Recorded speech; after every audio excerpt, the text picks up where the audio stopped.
Bismillahirrahmanirrahim. Assalamualaikum warahmatullahi wabarakatuh. Jadi banyak senior-senior saya, Bung Karni. Kenapa saya yang pertama kali pertanyaannya? Gitu? Karena penggugat terakhir itu ya. Mas Ferry dan Jenderal Gatot. Terima kasih Bung Karni. Banyak yang mengatakan bahwa saya menggugat karena saya mau pilpres, ikut pilpres. Sah-sah saja. Kan sekarang tahun politiknya harus tahun depan tapi diajukan. Sepertinya diajukan sekarang mulai tahun politik sah-sah saja. Tapi Bung Karni, bahwa saya maju perorangan, tetapi saya juga sebagai presidium Koalisi Aksi Menyelamatkan Indonesia, di mana kami berprinsip menggunakan politik moral. Dari hasil diskusi-diskusi yang kami sampaikan berkaitan dengan maklumat pada saat deklarasi kami, ada sesuatu yang menggelitik. Bung Hatta pernah mengatakan apabila demokrasi ini hilang, maka negara pun akan hilang. Kemudian demokrasi bertujuan untuk mensejahterakan rakyatnya.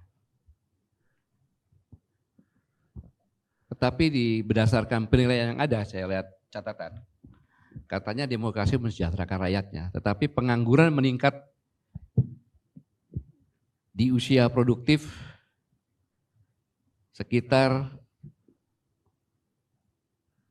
kesempatan kerja turun karena memang ada pandemi. Tetapi 2 tahun pandemi, orang miskin meningkat menjadi bertambah 2,5 juta orang miskin.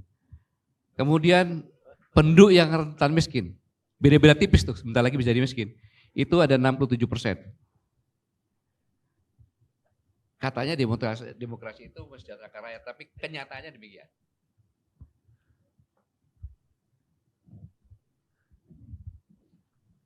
Selanjutnya, kesenjangan sosial. Dengan banyak pengangguran, kemiskinan meningkat, kesenjangan sosial pun rasionya semakin tinggi. Dan ironisnya, jumlah penduduk dengan kekayaan bersih 1 juta US dollar mencapai 171.740 di tahun 2020, melonjak 61,9%. Kekayaan bersih yang 100 juta US dollar per tahun itu mencapai 417 orang, naik 22,29%. Sejalan dengan itu, KPK juga merilis bahwa 70,3% kekayaan pejabat naik saat pandemi. Aneh kan? Selanjutnya,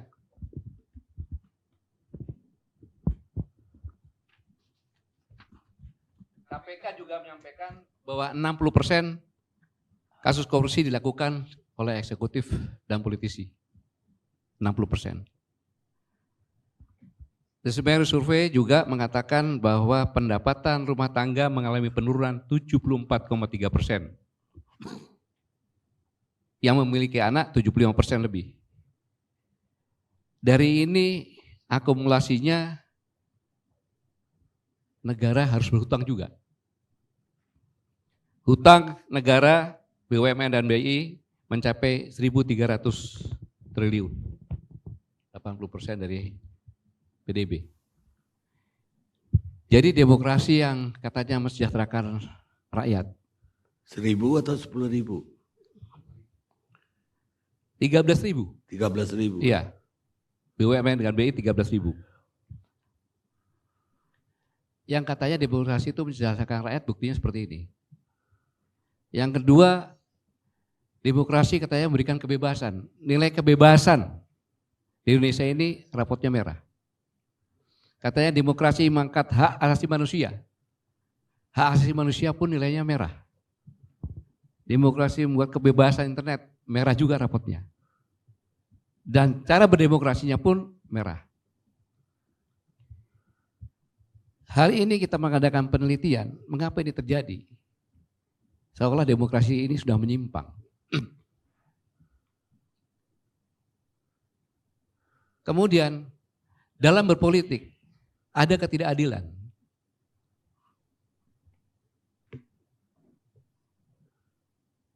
Dari ini ternyata setelah dihitung, saya diskusi dengan anggota DPR, kalau Pilpres setiap provinsi itu diperlukan dana sekitar 300 miliar. Kita punya 34, ya sekitar 9 triliun. Itu terlalu sedikit ya, kita hitung sedikit saja lah. Gitu. Lalu pertanyaannya, calon presiden mana yang punya uang sebesar itu? Tentunya kan harus ada pendanaan. Nah, pendanaan inilah yang menyebabkan diberi dana tapi tidak dibayar cash. Hutang politik. Akhirnya kebijakan. Inilah terjadinya oligarki antara penguasa dengan pengusaha menjadi satu. Apabila ini diteruskan, bukan lebih baik bangsa ini. Jadi cara berdemokrasinya harus dievaluasi. Antara lain, salah satu penyebab pokoknya adalah presidensial threshold dan parliamentary threshold juga. Ketidakadilannya adalah bahwa ada partai yang tidak ikut. Kan seharusnya semua partai ikut. Ada tidak ikut, PSI, Partai Berkarya, Pelindo ya, satu lagi Garuda. Itu kan tidak adil. Berdasarkan undang-undang pemilu juga harus ada keadilan. Ketidakadilan selanjutnya adalah bahwa parlemen itu 20% kan. Lalu DPD enggak ada perannya. Kan harusnya sama. Bahkan startnya lebih tinggi dia untuk tingkat provinsi. DPD pun harus diberi bisa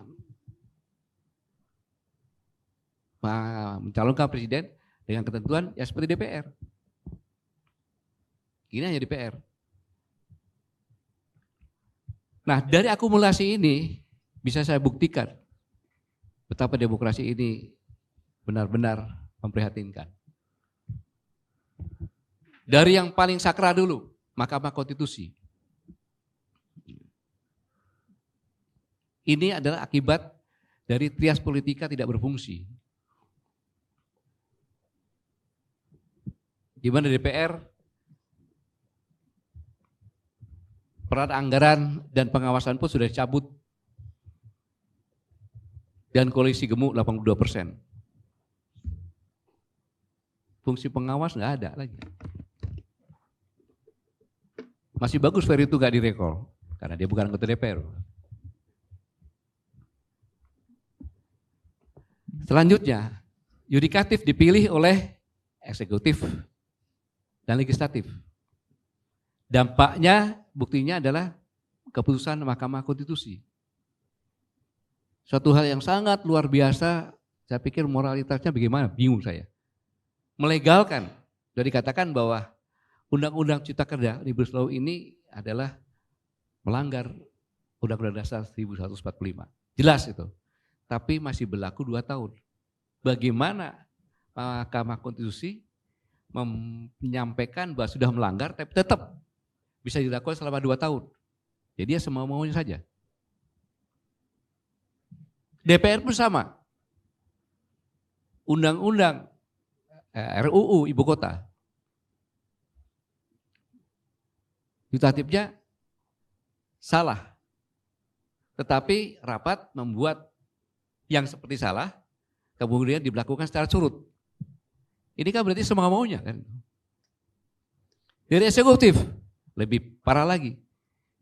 Pada saat masyarakat berjuang hidup dan mati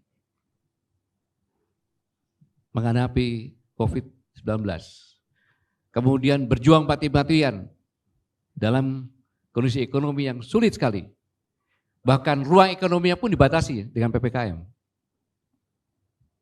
Pada saat memerlukan kehadiran negara, justru pemerintah dalam ini menteri yang harusnya memberi pertolongan melaksanakan korupsi.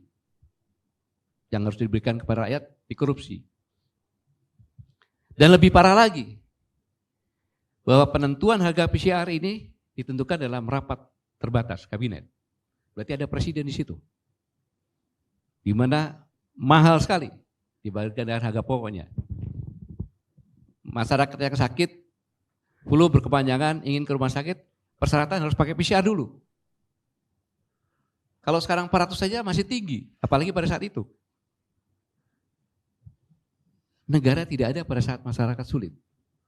Dan inilah sebabnya aku mengelasinya, Bung Karni, karena ya tadi, dengan presidensial vote yang 20% ini menyebabkan oligarki berperan di sini. Kalau lihat lahirnya pasti partai-partai besar yang membuatnya. Kalau ini tidak dilakukan, maka kondisi demokrasi kita semakin hari semakin turun. Yang bahaya, Bung Karni, yang bahaya, bahwa kemampuan suatu negara bertahan ditentukan antara lain dua, yaitu persatuan dan kesatuan. Makanya sila ketiga ada, persatuan dan kesatuan. Kemudian adalah harapan. Dua-duanya ini hampir hilang.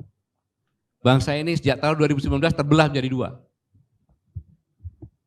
Kemudian kita lihat dampak dari semua yang saya sampaikan. Petani, kita lihat banyak yang bawang dibuang, kemudian tomat dibuang, cabai dibuang, bahkan beras pada saat waktunya panen, impor beras, sehingga harganya jatuh. Frustasi, gak ada harapan. Nelayan, sama-sama kita bisa lihat.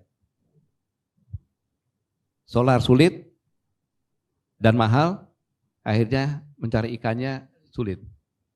Nelayan menurunkan kemiskinan. Buruh dengan diperlakukannya Undang-Undang Cipta Kerja ini 2 tahun, maka setiap saat dia hidup dalam ketakutan. Kapan dia copot dan lain sebagainya. Harapan nggak ada. Apalagi ekonomi UKM. Sulit, pembangunan tidak berjalan, perkantoran banyak yang kosong, perhotelan memang sekarang ramai, tapi karena untuk karantina. Pariwisata hancur di tempatnya Bung Fahri ini. Apakah seperti ini akan dibiarkan terus? Apa sumbernya itu threshold? Antara lain itu, karena bagaimanapun juga kita berhutang. Yang saya katakan tadi.